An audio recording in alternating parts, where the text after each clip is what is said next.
Hello and welcome to the Gooner Talk, back again with you guys for another episode of what is the Arsenal News Show, joining you every morning at 8 a.m.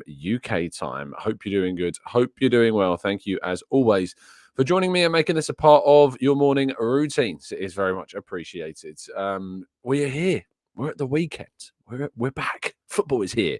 And I am very excited to get back into the swing of things and to start looking at an Arsenal fixture again. It is really, really just a relief sometimes to see an international break end. And we kick off, of course, by saying a massive thank you. We did indeed achieve our target of hitting more than 1,000 likes on every single one of our 8 a.m. shows over the course of this international break. It is kind of crazy. It's silly, really, like to do what we did, because the the idea of having this level of engagement from you guys over a period which we know is notorious for just being a bit dull and drab.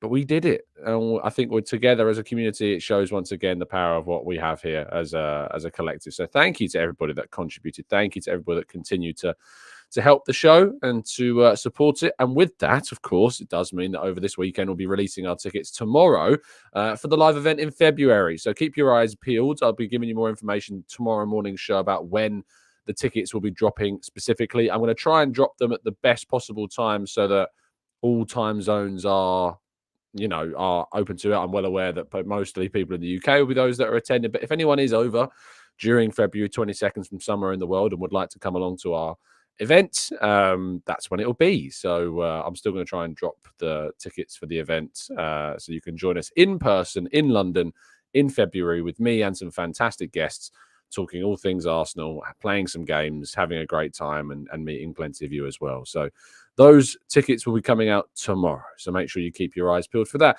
Let's say good morning to those joining us, though, in the chat box today. Old Dave, Glenn, Temi, Maximius, Damien, Peter, NSW, Old Dave, Stevie. We've got Keith and Mark and Ryan and Matt G. We've got Amira, Johnny, Pam, Barry, Carlton, Jimbo. We've got Ray. We've got Wagner, Rancid, plenty more of you as well joining us in the chat. Thank you so much, guys, for doing so. It means the absolute world, as always. And do drop a like. I mean, let's keep these likes going. Let's. I mean, why? Who wants to stop now? I mean, we could just continue. So if you want to help us to 1K every day, that'd be amazing. So yeah, just keep it going. Don't let up. Keep smashing it. Keep helping us. Keep pushing the channel, and helping it to succeed. And we will be forever, ever grateful.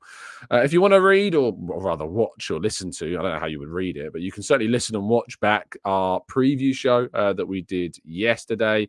I was joined by a fantastic cast of guests. Kian, Garrett, and Dan joined me to have a chat about the game as Arsenal travelled to the G-Tech Community Stadium for a must-win game. It is without a doubt a must-win fixture because this weekend's fixtures are very, very interesting indeed. And we have two big six, or I say big six, top five at the moment in terms of the table, facing one another. Let's have a quick read through which games are on today. So at 12:30, we've got Manchester City against Liverpool in the biggest game of the day by far. Then we have Burnley against West Ham United, Luton against Crystal Palace, Newcastle United against Chelsea, Nottingham Forest against Brighton, Sheffield United against Bournemouth. They're all the 3 p.m. kickoffs. Finally, a day where we've got a lot of 3 p.m. kickoffs.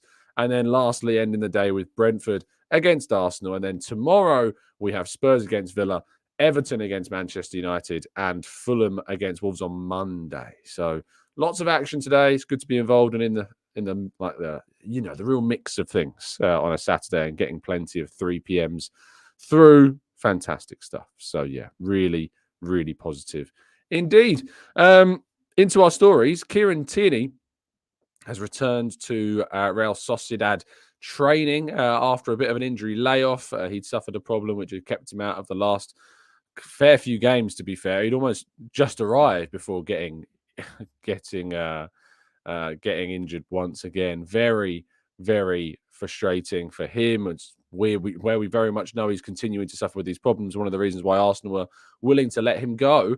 And that's happened again at Real Sociedad. But he is back on the training field. He is closing in on a return. And hopefully he can succeed and continue to raise his profile, because Arsenal could do with getting a significant fee for him in the summer. That's what we hope, at least, will happen.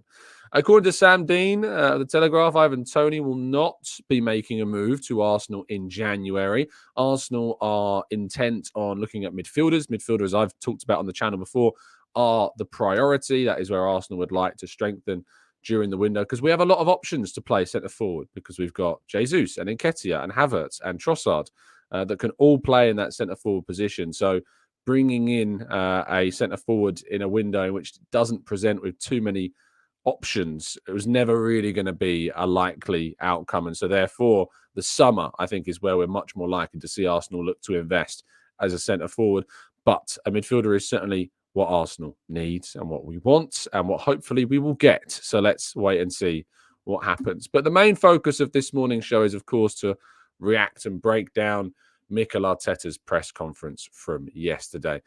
Talking specifically on the latest team news and if Ødegaard will be available, he said, hopefully, yes. We have another training session today, but he's been progressing well and hopefully he will be available.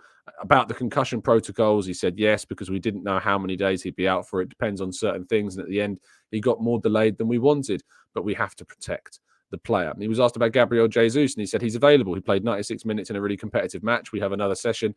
They had a long flight, and I had to see the conditions of every single player to make the final call on the lineup, which is why those stories that you saw creeping into the kind of the mainstream and the social media through the week about Karl Heinz starting this game, I always knew were certainly not accurate, because Arteta doesn't choose his teams until within about 24 hours of kickoff, sometimes slightly earlier, but usually it's about 24 hours before the game actually kicks off, so the players know who is playing in those final hours. And he was asked if Aaron Ramsdale would start, and he said yes. He was also asked further on Ramsdale, and he said when there was kind of a difference in the player's mood when he knows that he's starting. And he said, no, I think every player is willing to play. They're all excited to play. They're always expecting to play. Sometimes there's disappointment the day before or a few hours before the match, but every player is willing to play. And on whether Ramsdale will play on Wednesday, and if he has an amazing game and saves a couple of penalties, he said, hopefully he doesn't need to stop 2 penalties and he does have an amazing game. I can't foresee a world where Ramsdale having a great game means that he plays against Lens on Wednesday. It just doesn't feel like that is in the rhetoric right now for Ramsdale. It doesn't seem like it's in the mind of Arteta, and that as soon as Raya can play, Raya will play. That seems to be the case. That's not necessarily the right way to go about it, but let's hope that he does have a great game today, Ramsdale. Let's hope that he does have a top performance and make some great saves, and his distribution and passing is also really good, and to a point where maybe he'll stop and have a chat after the game. That would be quite nice. He's also asked about Ben White's fitness as well. He said, again, hopefully if he's available to train today, he'll be available to play. It's a question mark to be resolved in the next few hours. It's always the way that the press conference is before the last training session, so it's always a difficult one to know the complete story when it comes to team news. And I think Arteta prefers it that way. I've always had this theory that the press conference is sometimes scheduled to be before the last training session, so that not excuse, but that reason can be given to not give away too much about the team news, because there's always that answer of, well, we have another training session. He was also asked about Urian Timber and about how he's integrated into the team in terms of being injured and how he is around the club. And he says, brilliant, absolutely brilliant. If you talk to anyone in that building, everybody gets close to him, will tell you he's a really special guy. We were really impressed when we signed him. Sometimes when you see the player live in your environment playing and training, we went, wow, we have an incredible player. He's had a big setback and a difficult moment to go through, and he's been really special in the way that he's handled the situation. Really special. And if they expect to see him on the grass soon, he said, well, I hope so. He's been out for a few walks out on the field. He's still a bit far from competing, but he's in a good place. So that's good. He was obviously asked about the charge and the specific chat around the fact that he has been charged by the FA.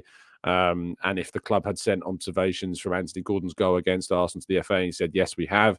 We tried to give our points and the reasons why. There's not a lot more I can comment on the process of how it was handled. He says there is a process, and when you get asked to give your observations and explain yourself, you have to do it in the right way. We have a mechanism and the process is in place to do that. Let's see what happens. Obviously, I think that the lack of a charge for Roberto De Zerbi is just the greatest of ironies and hypocrisies and contradictions that there are, it is kind of ridiculous to think that De Zerbi wasn't charged, or maybe it's more ridiculous to think why Arteta was. He was further asked about that situation and whether they will contest the charge. He says, "We've been asked to give our observations, our opinions, to run through everything that's happened on the day, and that's it." So he wasn't really up for discussing too much. He was asked about Edu winning the Best Sporting Director Award. And he says, "I'm really grateful for him, for the club, for the setup that we have and the enjoyment that we have working together. I think he fully deserves it. I think he's been instrumental in the way that we have changed recruiting in the last few years. And hopefully we can get awards in terms of titles now, which is the next step." And on Everton's 10-point deduction, he says, "I feel very connected to the club. It's a very difficult moment, and that obviously puts the club in a difficult position, but they've been in many other difficult positions and always find a way to get out.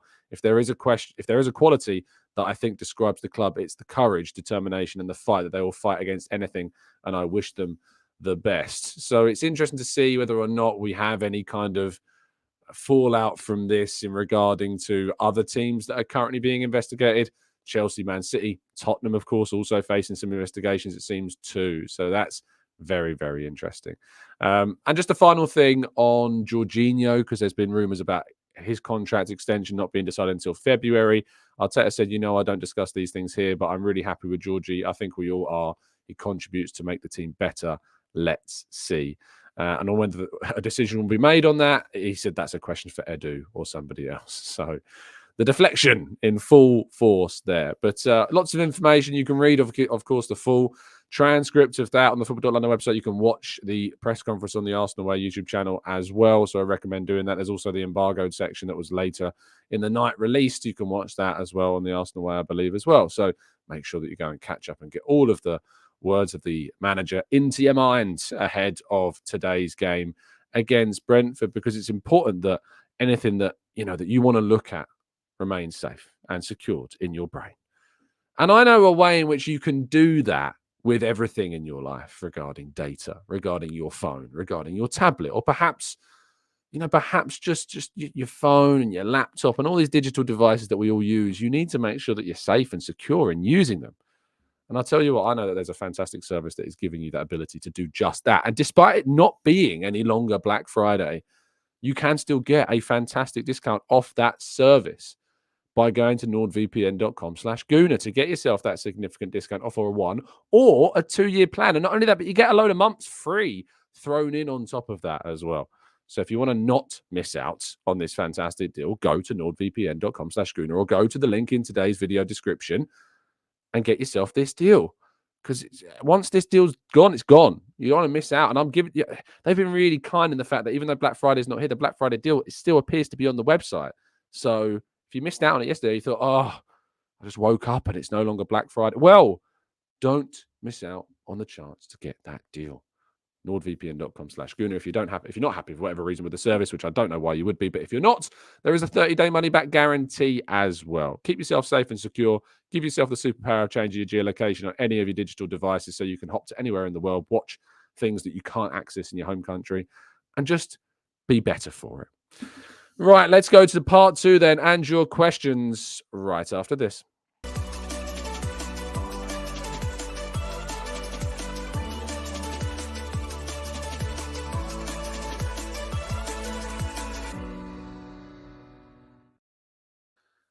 Okay, let's go into the chat, shall we? And tackle as many of your questions as we can in the next 15 minutes. I'm actually going to be able to get out and play a little bit of golf this morning for the first time in a long time. I've not been able to get out and hit those balls for quite some time. So I am really going to be able to, I'm taking advantage of that this morning before heading off to some work in the afternoon. So I'm looking forward to it, but it does mean that we're going to have a quick fire through all of these. Darren says, Tom, that call-in show was handled by yourself very well. The amount of times that you had to bite your tongue, it's a wonder you didn't bleed. It's actually a good experience for me doing those. I really enjoy phone-ins. I enjoy the concept of those. I'm well aware that you're going to face challenging calls sometimes when you have those phone-in shows. So it is good experience presenting hosting is one of my favorite things to do. So it's good experience, Darren. And I'm glad that you think that we did a good job. Jan says, or Jan says, hey, Tom, first time watching this live. I've been listening to TGT for a while on Spotify. Come on, you Gooners, all the way from the Philippines. Jan, thank you so much for first of all listening all the way from the Philippines. Fantastic. And that you're tuning in on YouTube to see this ugly mug for the first time as well. Arasilki, happy birthday to Shari. Is it Shari's birthday in the chat? Shari letting us know it's their birthday. I hope you have a fantastic day, Shari. Enjoy yourself, and well wishes to you and yours on what is your day. Aiden says, how would you rate a transfer window where we get a Zubamendi / Fofana and a Partey / Vlahovic loan / swap until the summer? I'd rate it pretty darn highly, to be fair. I think that would be an unbelievably good January window, to be fair, Aidan. You're getting in a midfielder that's going to be more reliable in terms of appearances and attendance than Partey. You're getting in a centre forward to add more, even though it's only a loan, and then I guess you can kind of test out whether Vlahovic is the right player for us or not. So that'd be an excellent window, an absolutely excellent window. Per says, what's your handicap? I've been playing for a year, and I think my handicap's around 30. So consider I've only been playing a year and I was completely cold going into it. I'll take that. I'd love it to be, in the teens, but I'm well aware that it's a long haul, this golf thing, and you got to stick at it. You've got to stick at it to get better. Amira says, have you seen the comments Eddie Howe made regarding wanting tougher punishments for managers who abuse referees? What a hypocrite. I haven't actually. So I really do hope that the right punishments are kind of dealt out. And what I mean by that is that if you are punished by the FA for doing what Arteta has done, that it's consistent. I just want consistency. I just want to see the right punishments dealt out consistently and across the board. If you're going to charge Arteta, you have to charge De Zerbi. You have to charge Pochettino. And the fact that they've not done that, it just highlights an inconsistency. It highlights a real problem that's ongoing. And for me, the Arsenal are getting the opposite of what's preferential treatment. Somebody, I think, in the comment section yesterday called it oppressive treatment. It just seems to be Arsenal being singled out, and there's not too much evidence to go against the idea that Arsenal are being singled out at this moment in time.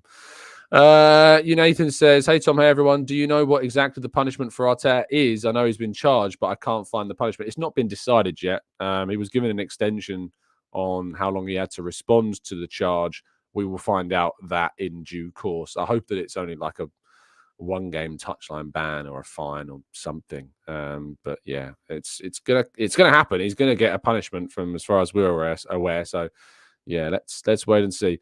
John says, Tom, golf is the most frustrating game in the world and it will drive you crazy, but there's always a shot or two around in which you'll remember, and that's what keeps you coming back. Indeed.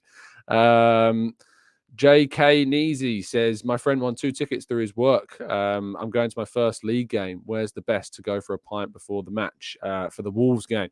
There's a number of places. It depends on what if you don't like busy crowds, like it's difficult to find one. But if you're happy to be amongst it, obviously the Tonington's usually where I and other people have gone on a match day before or after. You've got 12 pins as well. There's a number of ones as well. Let's go to Defenses in Trouble says, why do some journalists sound condescending towards Arteta, always trying to get a reaction out of him?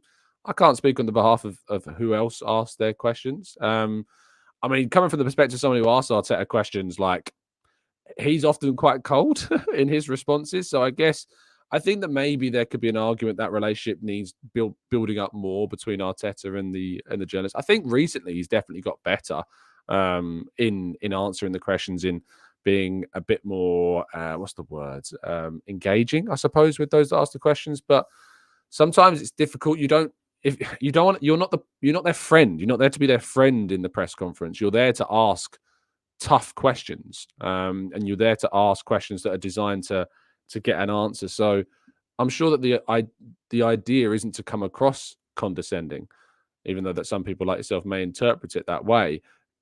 The questions are designed to get the best possible answer, But I can only do what I do. I can't speak for other people and what they do. It is what it is regarding how other people decide to approach their questions, and they should be entitled to ask their questions how they choose, because they've earned the right to be in that room and ask those questions. John says, Tom, do you think that Kai will start today, or is he going to be on the bench? I think there's a good chance he might start. Fabio Vieira being suspended obviously makes it less of a choice. You've got Jorginho and Rice maybe to play together. I'd like to see Rice, Havertz, and Odegaard play together again. That's what I would personally go with in midfield. But I know some people would rather see Jorginho, Rice, and Odegaard start the game today. Agmal says he wants to see a City and Spurs defeat for me over the weekend. That would be great. I think draws in both are absolutely fine as well. So let's wait and see. Let's go to Rob. Bob says, bit of advice for a 7 handicapper. Practice your little chips from around the green. You're likely to play that shot the most over 18 holes. If you can get up and down more often, you'll take more shots off. Yeah, it's for sure. And also, like, 3 putting has been a big problem. And I think, like, as I've got there, if you can try to focus on just getting the ball near the hole and then putt it, I found that takes loads of shots off my score in the end. So, but thank you for the tip, Rob. Very much appreciated. Anza says, would you take a player like Fabian Ruiz on loan or even a full transfer? Fabian Ruiz has not necessarily, I don't think, kicked on loads since moving to PSG. I think the time to get him would have been when he was at Napoli. I think that time has probably moved on. I think we've probably moved on from that now. Maximir says, hey, Tom, considering that we're going into Arteta's 200th matches and Arsenal boss, what's your best and worst memories of his tenure? I'm guessing the worst is probably the defeat against Villarreal. It's difficult to not think it was that. That was the moment where, in my mind, I was like, I don't know how this can carry on. I don't know how you can continue. I don't know how any other club would not have moved on from their manager at that point. And that's why I did that show that you are alluding to, where I said, Arteta should be sacked at this point. I don't, in the sense of, I don't know which teams would not have sacked him in that moment. I don't know which other Premier League club in the Big Six wouldn't have got rid of the coach then. But thankfully, Arsenal have a lot more patience, a lot more belief than I did in that moment, and carried on with him and he's gone and proved me and countless others wrong. I remember our chat boxes used to be a real dire place back then. Like that season, what was it, 2021, 22? No, was it 21, 22 or 2021? With the Villarreal season, it was bad. It was really bad. I think it was the 2021 season, because 21, 22 was the Amazon season. 22, 23 was last season. 23, 24 this season. So yeah, the 2021 season, it was really bad that year. That was an awful season for us. And I know a lot went wrong and things didn't go our way, and there are other things going on during that period. But yeah, really, really, really tough, that one. Emerson says, do you plan your ad transitions, or are you just generally a smooth guy? I don't plan them, no. I usually just do them off the bat and just see what I'm talking about at the moment. I need to go into the ad. For those listening on audio platforms, you won't know what I'm talking about unless you listen on YouTube, because I edit out the ads for the audio platforms for sponsorship agreement reasons. Yeah, I don't plan them. They're just off the cuff, and sometimes they're good, sometimes they're not so good. But I think that makes them better when they work. Fuad says, hey, Tom, just wondering, out of the 10, how would you rate Arteta? Oh, sorry, I didn't even say what Arteta's best moment is, did I? I'll come back to your question, Fuad, in a second. But what was my best Arteta moment? It's difficult not to think about the FA Cup victory in some ways, because the FA Cup, like when he won that first trophy, was so big of an achievement for a manager that had just come into his first job, had taken a completely fractured team that was full of misfits in some ways and, potential, but a lot of players that were not going to be in his long-term plans. And to get an FA Cup from that group was an amazing, amazing achievement. So the FA Cup is still, I think, probably, because it's a trophy, the best moment of his Arsenal career. But you have to look at last season as a collective season and think about the progression that we made in that last season, and took us from a place where we were just kind of battling for Champions League to being guaranteed as a side that are going to get Champions League, but be pushing on to bigger and better things. So I have to say it's got to be the FA Cup. But yes, sorry, Fuads, for skipping over your question. And sorry to Maximius for forgetting the second part. But Fuad said, hey, Tom, just wondering out of 10, how would you rate Arteta's overall tenure so far, leading into his 200th game as Arsenal manager? I think it's got to be an 8. It has to be an 8 for me. Like the way in which we've taken the club forwards, taken it to a place where I never thought we would be getting into this early in a new manager's tenure. And I know people will be like, what do you mean this early? It's been 4 years now of Arteta. You joined us in 2019, December. It's now December 2023. And we've only won one major trophy in the FA Cup. And I understand that, but it always was for me about taking Arsenal back to where they deserve to be, which is competing for the best and the biggest honours in football. And we are doing that. We did it last season in the Premier League when no one thought we would. And this season, the expectation is for us to challenge and compete again. So it has to be an 8 out of 10 for me. I know some people might say it's a 7 or lower. I just think that the disrespect that Mikel Arteta gets and the underrating that he gets from so many is still way, way over the top. And he deserves a lot more than he gets. Marcus says 7 or 8 iron, depends on where from. Pitch and wedge or sandwich, better options. Advice from 2 pros at lessons. It does depend on where it's from. It depends on what type of golfer you are as well. Some clubs will suit one player different to another. And thank you so much for becoming a new member and welcome to the TGT family. One of those that's listened on audio platforms and hopped over to YouTube. You can join our Discord server if you are indeed a TGT expert member or ambassador. So welcome to the family. And I hope that you enjoy your time here with others as well. Let's go to Chris says, Tom, best Arteta moment after the FA Cup would be the size of his cojones and the way that he got rid of Ozil and co. What other manager would have dared to do that, especially one so young in their career? He has shown his principles. He's shown his philosophy, and it's his way or the highway, which is in some ways great. In some ways, it can have drawbacks. But I think that there's certainly, it's worthy of praise how he's stuck with what he believes in as a coach, and that's obviously very, very important to do as a coach. Fuad says, actually, I also said 8 as well due to the amount of deadwood that he had to deal with and transform his squads. Yeah, that as well. Like the level of turnover, the transformation of the team of a coach in 4 years is mad, is crazy. Like the player, like Ozil, your Mustafi, your Kolasinac, your Bamiyangs, Lacazette. The level of turnover in this 4 years to transform the squad, not even in 4, in 3 years, to turn this squad into what it is now has been an amazing piece of footballing architecture, if you like. It's been an amazing journey that we've been on so far. And I'm looking forward to seeing where it goes. And I'm hoping it wins us something. It deserves to.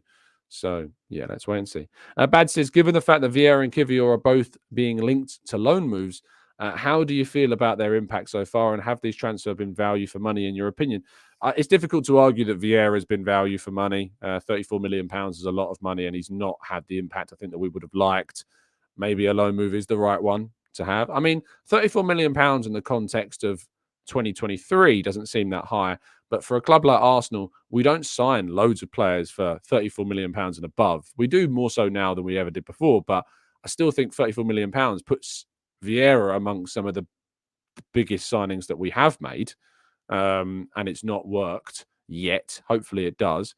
But maybe a loan is the right way forwards. But I have a 2-season rule. And I think that if Vieira doesn't work out, we should be looking maybe to think about what happens with him next and where he goes next after this season. And regarding Kivior, it's too early. It's far too early. For this position where he's in the squad and what he's shown so far, I have been impressed with what I've seen of Kivior and the little cameos that we've seen from him. I like Kivior. And my understanding is that the club have no intention of letting him go. So it's different when it's a defender that's got a battle with the likes of Gabriel and Saliba and Zinchenko and Tomiyasu and White. I think he's added a lot. I think he adds good depth. And I think that he's not put a foot wrong, has he? Like, I don't look at any performance he's had and think that wasn't great. I think when we played West Ham, he was probably the standout player in that defeat. He was probably the best player on the field for us, really, in that game. And I thought he impressed me, even though we lost 3-0. I thought he was the standout performer in that performance. So I like Kivior. And I think he deserves more time. Anyway, thank you so much, guys, for listening. It's been an absolute pleasure speaking to you, as it always is. I'll be back tomorrow morning to review and respond and react to today's game against Brentford. We'll, of course, have more to learn from all the other Premier League games that take place. So do make sure you tune in to that.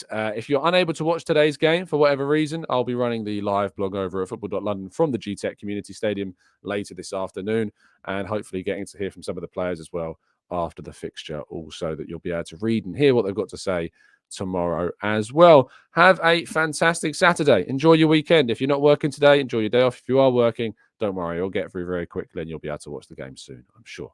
Stay safe, stay well, and as always, up the Arsenal.